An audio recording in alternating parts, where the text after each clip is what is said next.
Hello friends, अस्सलाम वालेकुम, नमस्ते, सत श्री अकाल। आप देख रहे हैं मेरा खास शो डिबेट विद शायला और आज के शो में जिस गेस्ट ने हमें ज्वाइन किया है किसी भी तारुफ के मोहताज नहीं, एक बहुत बड़ा नाम साजिद तारिक साहब। Thank you so much sir for coming to my show. My pleasure, thank you miss Shayla. मेरे लिए सबसे पहले तो मैं आपका मेरा this is my first time in your show and I know कि आपकी इंडिया में बहुत फॉलोशिप है। मैं खुद इंडिया से मेरी भी वहां पे I have lot of friends matter of fact in India और मैं इंडिया में जिस तरह पहले आपको बता भी रहा था तकरीबन हर साल जाता भी हूँ और मैं मेरा business partner is from India since last 30 years. He is more than my brother. तो मेरा my feelings are completely different than the rest of the other Pakistanis regarding India.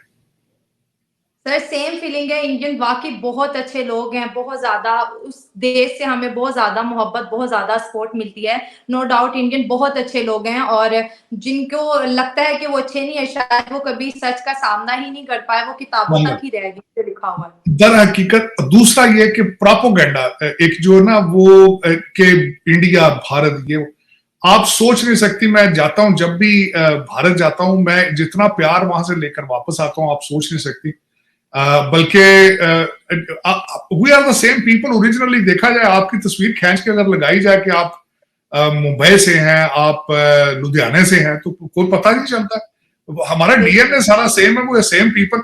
और सबसे बड़ी बात मैं हमेशा ये कहता हूं कि दुनिया में वाहिद दो ऐसे कंट्रीज हैं, इंडिया और पाकिस्तान, और या बांग्लादेश भी कर लें आप, नेपाल भी बल्कि उसमें ऐड कर लें, ये सारे यूनाइटेड इंडिया का हिस्सा होते थे जिसमें हमारी सोचें एक है, खुराक एक है, लिबास एक है और दूसरा ये कि ये दुनिया में बड़ा यूनिक है। देखें यहाँ पे मैं बैठा हूँ अमेरिका में, अमेरिका से मेक्सिको साथ, उनकी जबान डिफरेंट है, सोचें उनकी थोड़ी उनकी डिफरेंट है, लेकिन ये कि हमारे दिस इज यूनिकनेस और उसमें I am very very pleased. मैं हमेशा मैं बल्कि जब भी दुआ करता हूँ तो सारे पहले तो सारी इंसानियत के लिए करता हूँ लेकिन भारत और पाकिस्तान दोनों के लिए दुआ करता हूँ। और सर वाकई दोनों को बहुत ज्यादा दुआ की जरूरत है क्योंकि हमें स्पेशली जरूरत है कि हमारे रिलेशनशिप भारत के साथ अच्छे होंगे। हम बात करें यहाँ पर पाकिस्तान में बढ़ते हुए मौशी बहरान की, इस वक्त पाकिस्तान तारीख के सबसे बड़े मौशी बहरान से गुजर रहा है। क्या इन हालात में किसी एक पॉलिटिकल पार्टी को इसका जिम्मेवार कहलाना ठीक रहेगा कि सभी इसमें आते हैं? नहीं, इसमें देखिए मैं पॉलिटिकल साइंस का स्टूडेंट हूं। अगर आप देखें आप तो ये पहली दफा नहीं हुआ। मैं जब से पैदा हुआ हूं ये सुन रहा हूं कि पाकिस्तान बड़े नाजुक दौर से गुजर रहा है। ये हमेशा ही नाजुक दौर में रहा है। और दूसरा, जिन पॉलिटिकल पार्टीज की आप बात कर रहे हैं मैं उनको पॉलिटिकल पार्टी मानता नहीं। उसकी वजह ये है कि देखें एक पार्टी जरदारी साहब की, उनका बच्चा पैदा होते ही प्राइम मिनिस्टर बन गया वो। दूसरी पार्टी जो है उसके अंदर वो सबसे पहले अपनी फैमिली को टिकट देते हैं, अगर बचे तो फिर किसी को देते हैं। मरियम नवाज भी पैदा होते ही प्राइम मिनिस्टर बन गई है। उसके बाद अब सफदर जुनैद आ रहा है। उसके बाद तीसरी पार्टी ये है। इसके हालात भी खान साहब के बगैर तो ये पार्टी है ही नहीं। और ये कौन सी पार्टी है कि अपनी मर्जी की असेंबलियों में बैठना पसंद करती है, जो असेंबलियां उनको पसंद नहीं है उसमें वो बैठना पसंद नहीं करते। दूसरा, अगले दिन आपके आजम वजीर ताड़ साहब ने प्रेस कॉन्फ्रेंस की और उन्होंने एक बड़ी सही बात कही। उन्होंने कहा ये कैसा सियासी लीडर था कि 3.5 साल जब प्राइम मिनिस्टर रहा एक दफा भी अपोजिशन के साथ उसने शेक हैंड नहीं किया। तो ये किस किस्म का सियासी पार्टियां हैं, किस किस्म की। और दूसरा सबसे बड़ी बात आपको बताऊं, आप ये सियासी पार्टियां नहीं है क्योंकि तीनों पार्टियां एस्टेब्लिशमेंट ने बनाई थी। भुट्टो साहब जो थे वो अयूब खान की पैदावार थे, नवाज शरीफ साहब ज़ियाउल हक की पैदावार थे, ये अपने जो मैडम है हमारा जो मिस्टर हैंडसम है ये जनरल जहीरुल इस्लाम की पैदावार, बाजवा साहब इनको लेकर आए। 2018 में ऐसे ऐसे एमएनए इलेक्शन जीत गए थे, मुझे अभी याद है मैंने किसी आर्टिकल में पढ़ा था, आमर लियाकत साहब जो अल्लाह ताला उनको जन्नत नसीब करे, वो जब इलेक्शन जीते थे तो पीटीआई वाले खुद हैरान हो गए थे ये किस तरह इलेक्शन जीत गया। तो जिस तरह के इलेक्शन थे 2018 में आपको पता ही है, तो किस तरह की ये सियासत है और इनसे क्या तवक्को की जा सकती। जब तीनों के तीनों एस्टेब्लिशमेंट की गोद से पैदा हुए हैं तो इनको क्या पता सियासत किस चीज का नाम है, इसको किसके साथ खाते हैं। अब देखें ना, मेरा मकसद इस वक्त आज जो रिसेंट जो बहुत खतरनाक ट्रेंड चल रहा है इस वक्त पाकिस्तान में, खासकर लंदन के अंदर जो अगले दिन मुजाहरा किया इन्होंने, उसमें इन्होंने आर्मी चीफ के खिलाफ जो फोटो उठाई थी और इस वक्त आपके जो ज्यादातर लौंडे लपाड़े पीटीआई के वो आपके आर्मी चीफ के नाम के साथ रिटायर्ड लिखना उन्होंने शुरू कर दिया। क्यों? क्योंकि वो कहते हैं कि रिटायर हो चुका है और साथ लिखते हैं कि इनकी अपॉइंटमेंट इलीगल थी। तो अब ये क्वेश्चन ये है कि खान साहब अगर कल को बनते हैं प्राइम मिनिस्टर तो ये अपना नया आर्मी चीफ लेकर आएंगे, अगले आर्मी चीफ का क्या बनेगा? इनके मर्जी का फैसला ना आए तो अदालतें वो खराब हो जाती, इनका मर्जी का इलेक्शन कमीशन ना हो तो ये दर हकीकत ये ना तो जमहूरी इक़्तिदार है ना सियासी इक़्तिदार है। इसको डिक्टेटरशिप कहा जा सकता है, इसको बादशाह कहा जा सकता है, इसको सियासत और जमहूरियत नहीं कहा जा सकता। सर, इमरान खान जैसे कि कोर्ट में पेश हुए हैं, अदालतों ने उनको 27 मार्च तक तोसी दे दी है, हर एक पेशी पे उनको आगे से आगे टाइम मिलता चला जा रहा है। 25 मार्च को मीनारे पाकिस्तान में बहुत बड़ा जलसा करने जा रहे हैं और कह रहे हैं कि मैं आवाम को बताऊंगा इस जलसे में कि किस तरह चोरों और डाकों से आपने बचना है। तो ये जो जलसा होने जा रहा है, जो करंट गवर्नमेंट है इस जलसे से बहुत ज्यादा खौफ में नजर आ रही है। उन्होंने पार्टीज के बंदों को घरों से अरेस्ट करना शुरू कर दिया है। क्या वाकई इमरान खान गवर्नमेंट के लिए बहुत बड़ा चैलेंज बन चुके हैं? नहीं, चैलेंज देखें, इसमें राना सनाउल्लाह साहब की कल जो असेंबली में उन्होंने स्पीच दी थी वो सुनने वाली थी। उन्होंने उसमें फरमाया कि हम जब गवर्नमेंट इनको पकड़ने की कोशिश सोचती है, अभी गवर्नमेंट इनको अरेस्ट करने के बारे में सोचती है तो साथ ही कोई ना कोई जज उनको रिलीफ दे देता है। अब मैं जो असल आपके मसले की तरफ जाना चाहता हूं, आपका असल मसला क्या है इस वक्त? खान साहब अपने केसेस इस्लामाबाद से लाहौर ट्रांसफर क्यों कर रहे हैं? इसके बारे में बड़े आपके कई जो जर्नलिस्ट हैं उन्होंने लिखा है कि कोशिश की रिसर्च करने की। उसमें मैडम हमारा डीएनए वो है पार्टी पीपल, हम पार्टी चाहते हैं। खान साहब ने एक काम किया, किसी सियासी पार्टी ने नहीं किया। उन्होंने इब्रारुल हक के गाने डाल दिए जो 2-4 इसमें, उन्होंने साथ अताउल्लाह नियाज़ी बुला लिया, साथ वो बच्चियों को कहते आके डांस भी करो, उससे डेटिंग भी हो रही है, वहां चरस भी बिक रही है, वहां नशा भी हो रहा है, गांजा भी चल रहा है। आप ये देखे ना जमान पार्क में टेंटों में क्या हो रहा है, ऑडियो लीक नहीं हुई है सारी? जी हुई। फिर हम पार्टी लोग हैं, हम पार्टी चाहते हैं, तो वो पार्टी उन्होंने प्रोवाइड कर दी। साथ उन्होंने कहा कि यहां आओ तो जो करोगे ये सवाब इसका अलग है। हम इस तरह के लोग हैं, हमारा DNA, we are not fighters. हम ये हिस्ट्री ने प्रूव कर दिया पहले बहुत पहले से, वी आर नॉट, हम रिबेल नहीं करते। हम फॉरेन इन्वेडर्स या इस तरह के जो लोग आते थे उनके गलों में हार डालते थे। हम इस तरह के कौम, ये हमारा डीएनए। तो आपने वो खान साहब ने 3-4 पार्टियां इकट्ठी की हैं, उन्होंने ज्यालापन भी ले लिया पीपल्स पार्टी से, उन्होंने फौज से वफादारी भी छीन ली, उन्होंने मौलाना फजलुर रहमान से मजहब भी ले लिया, उन्होंने मौलाना रिजवी से भी उन्हें पता था, उनका भी वोट बैंक छीन लिया उन्होंने। वो लेके सारा कुछ उन्होंने जब हाडी पड़ा चढ़ाया चूल्हे पे, और ऐसा पुलाव बना है कि आप सारे मस्त हैं उसमें। सर, अगर हम अपनी मीडिया की बात करें तो मीडिया भी बढ़ चुका है 2 पार्टीज में। आपको कहीं पर भी कोई रियलिटी बेस्ड खबर नहीं मिलती। एक मीडिया सिर्फ इमरान खान के बारे में बात करेगा, दूसरा मीडिया जो है शरीफ खानदान के बारे में बात करेगा।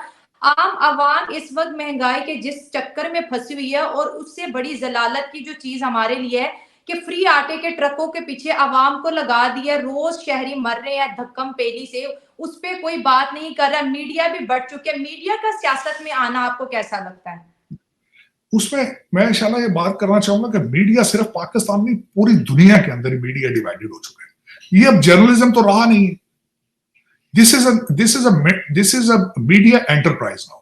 आपको ये ट्रेंड चला था आज से तकरीबन 15-20 साल पहले कि दुनिया के जितने करप्ट बिजनेसमैन थे, इंडस्ट्रियलिस्ट थे, उन्होंने अपने अपने चैनल बना दिए थे। उसके जरिए वो गवर्नमेंट को ब्लैकमेल करते थे, उसके जरिए वो असेंबलियों में पहुंचते थे और अपने आप को मजीद अमीर करते थे। आप देख लें, आपका जो भी टीवी चैनल है किसी गरीब आदमी का तो नहीं है, वो सारे बिलियनर और सबकी इंडस्ट्री, वो अपने अपने बिल्कुल इसी तरह अमेरिका के अंदर है, इसी तरह भारत के अंदर है। क्योंकि ये मीडिया जर्नलिज्म नहीं रहा, ये अब ये एक इंडस्ट्री बन चुका है।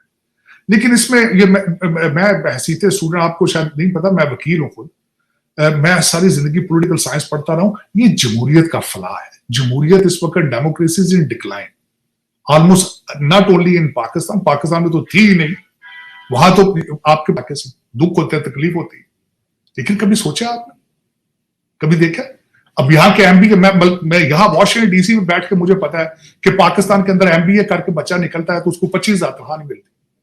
25,000 रुपए में क्या तनख्वाह है? एवरेज इस वक्त जो आपके मास्टर कायदे यूनिवर्सिटी से मैंने अगले दिन एक बच्चे पढ़े, 37,000 रुपया तनख्वाह है पोस्ट ग्रेजुएट। 37,000 में क्या करेंगे आप? फिर क्यों जलसों में जाके इनका आप आलाकार क्यों बनते हैं?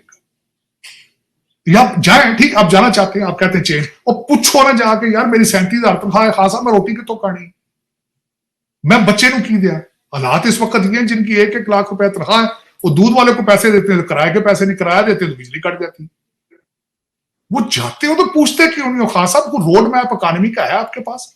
आप 3.5 साल रहे, आपने क्या किया इकोनॉमी के लिए? आप, हाँ ठीक, आप दोबारा प्राइम मिनिस्टर बनेंगे, पाकिस्तान की इकोनॉमी का आप क्या करेंगे? आपके पास कोई है, आपने कोई नक्शा बनाया कि कहां कहां फैक्ट्रियां लगनी है, हमने क्या क्या करना है? हम कोई नहीं, किसी ना आप सवाल करते हैं, ना आप पूछते हैं, ना आपको फिक्र है। बस आपको गाना लगा दिया जाए, सामने लड़कियां चढ़ जाए, बस वो लुट पे ही तो पार्टी करी जाते हो। कभी आपने सोचा है कि मुस्तकबिल के बारे में आओ कि आप कहां जा रहे हैं? 76 साल हो गए, और मेरी नजर में मैं चला एक और बात, आपने पाकिस्तान बनाया ही नहीं है मेरी नजर में। आपने पाकिस्तान सिर्फ फाइलों में बनाया था, फाइलों में बनाया था। आपने लोगों को जलीलो ख्वार किया वहां इंडिया से बुला के, आओ जी पाकिस्तान दे आप। बल्कि अगले दिन किसी ने असेंबली में एक खातून ने कहा था, आप उन्होंने कहा आपने तो गोश्त खाने के लिए पाक कंट्री बनाया था, वहां गोश्त नहीं खाया, आओ जो है मिलकर जाओ गोश्त खाए। तो देख लें आपने कोई पाकिस्तान डिलीवर किया? 60% पाकिस्तान का हिस्सा ईस्ट पाकिस्तान था, 60%। और आपने जब बने था तो फौरन बंगालियों से जान छुड़ाने की सोचनी शुरू कर दी थी, फौरन 60s में आपने उनके खिलाफ काम शुरू कर दिया। और सबसे बड़ी बात है कि आपको हिस्ट्री में ये पढ़ाया नहीं जाता, पाकिस्तान बनाने की मूवमेंट बंगाल से शुरू हुई थी। तो ये अब आपके पास क्या है? नाम आपने रख लिया इसका पाकिस्तान। मेरा ख्याल ये भी बंगालियों को दे देना चाहिए था आपको। अब मुझे ये बताएं कि सारा कुछ करने के बाद, तालिबान के जश्न मनाने के बाद, अब वो भी आपसे आगे जा चुके, उनकी इकॉनमी आपसे बेहतर। कभी आप अपने देखने वालों को कहें गूगल करके देखें $1 के अफगानी कितने मिलते हैं, आपके तो मेरे हाल 300 में पता नहीं क्या मिलते हैं। लेकिन ये कि दर हकीकत कसूर इसमें आपका अपना है, किसी और का नहीं। सही कह रहे हैं सर, कसूर हमारा है, लेकिन हमें उस तरह से एजुकेट किया ही नहीं गया। रोटी कपड़ा और मकान के पीछे लगाया गया। काश हमें तालीम दी जाती तो आज हमें रोटी मांगनी ना पड़ती, हम अपनी रोटी छीन लेते अगर हमारे पास तालीम होती। लेकिन हमें महरूम रखा गया क्योंकि करप्शन भी तो थी इसके पीछे। दर हकीकत बात यह है कि मैंने 1-2 सेगमेंट किए थे किसी के साथ, उसमें बड़ी डिटेल के साथ है कि आपकी जो रूलिंग पार्टियां होती हैं, रूलिंग लीडर होते हैं, वो आपके उर्दू में निसाब इसलिए रखते हैं, आप उर्दू में ट्वीट इसलिए करते हैं, आपकी इंग्लिश चैनल बंद इसलिए कर देते हैं क्योंकि अपने बच्चे सारे लंदन पढ़ रहे हैं। अगले दिन आपके मिफ्ता इस्माइल साहब, मैं समझता हूं, मैं बड़ी उनकी रिसर्च है, मैं उनको बड़ा सुनता रहता हूं, आपके पुराने जो फाइनेंस मिनिस्टर थे, उन्होंने कहा था एची sir, Hasan Abdal military college और कराची ग्राम, यहां से बच्चे पढ़ के आपको रूल कर रहे हैं। और 22,000 बच्चा जो है ए लेवल ओ लेवल करता है, दूसरे तो बिल्कुल दूसरे तो रेलिवेंट ही नहीं था। दूसरे ये जो कर रहे हैं, एमए पंजाबी करके थे, एमए हिस्ट्री करके थे, एमए फारसी करके, कोई पैगंबर है, कोई कहता है बस। सही कह रहे हैं सर, हालात वाकई बहुत अफसोसनाक हैं। और अभी पाकिस्तान में एक नया नारा सब लगा रहे हैं कि आटा महंगा सस्ती जान, ये है पुराना पाकिस्तान, पुराना पाकिस्तान। तो पाकिस्तान कुछ एक जलसा में नया पाकिस्तान, फिर अगले में पुराना पाकिस्तान। इस वक्त सर मैं पाकिस्तान से रिपोर्टिंग कर रही हूँ। अवाम इतनी ज्यादा डिसहार्ट हो चुकी है, इतनी ज्यादा मायूस हो चुकी है कि हमने कभी अवाम में इतनी ज्यादा मायूसी आज से पहले कभी नहीं देखी थी। नहीं, मुझे ये बता, फिर 10-10, 15-15 हजार आपके लौंडे लपाड़े किस तरह इकट्ठे हो जाते हैं? उनकी माएं, उनके बाप उनको बताते हैं कि कहां जा रहे हो।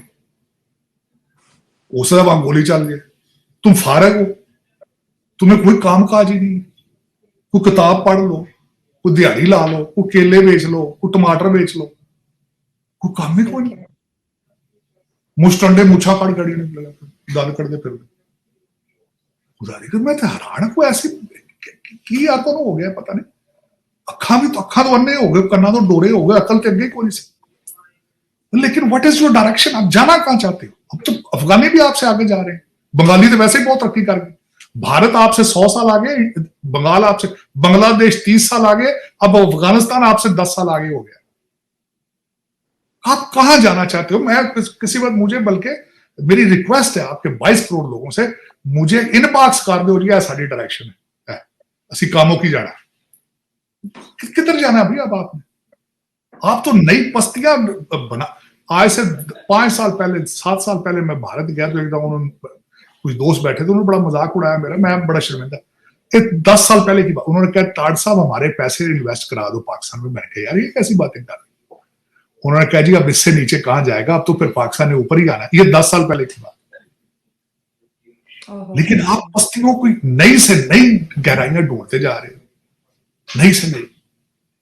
अगले दिन आप देखें, अगर मिसाल देखें, पंजाब पुलिस गई है तो आगे से गिलगित बिल्तिस्तान वाले पुलिस वालों ने उनके बंदूकें तान ली उनको। जी देखिए शैल जो आपके ऊपर चले, अगले दिन वो सारे गिलगित बिल्तिस्तान से आए। ਉਹ ਪਠਾਨ ਭਰਾ ਸਾਡੇ ਉੱਥੋਂ ਆ ਕੇ ਜ਼ਮਾਨ ਪਾਰਕ बैठे ने, आंदे ਅਸੀਂ ਫਾਜ਼ੇ ਇਹ ਸਾਡਾ, ਉਹ ਤੁਸੀਂ ਲੈ ਜਾਓ ਨਾਲ यार, ਉਹਨੂੰ खुदा ਦਾ ना आ जाए। सर तालिबान कह रहे हैं कि हमारे लीडर को कुछ किया तो फिर हम भी आएंगे मैदान में। तालिबान ने खुला चैलेंज किया है उन्होंने। ਤੁਸੀਂ ਨਾਲ ਲੈ ਜਾਓ ਯਾਰ, खुदा ਦਾ ना आ जाए। ਤੁਹਾਨੂੰ ਰੋਕਿਆ ਕਿਸੇ ਨੇ ਵੀਜ਼ੇ ਦੀ ਲੋੜ? ਇੱਥੇ ਤੋਂ ਟਾਂਗਾ ਕਰਾਓ, ਸਾਬਤ ਟਾਂਗਾ ਕਰਾਓ ਤੇ ਉਹਨਾਂ ਨੂੰ ਪਿਸ਼ੌਰ ਲੈ ਜਾਓ। लेकिन इसमें दुख है, ज्यादती। चलो दुआ खैर। Thank you so much sir, आपसे बात करके बहुत अच्छा लगा और आपके टाइम का बहुत बहुत शुक्रिया। दोस्तों ये था आज का हमारा प्रोग्राम, उम्मीद करते हैं आपको पसंद आएगा। मिलते हैं अगली वीडियो में, अपना ख्याल रखिएगा। God bless you. थैंक्स।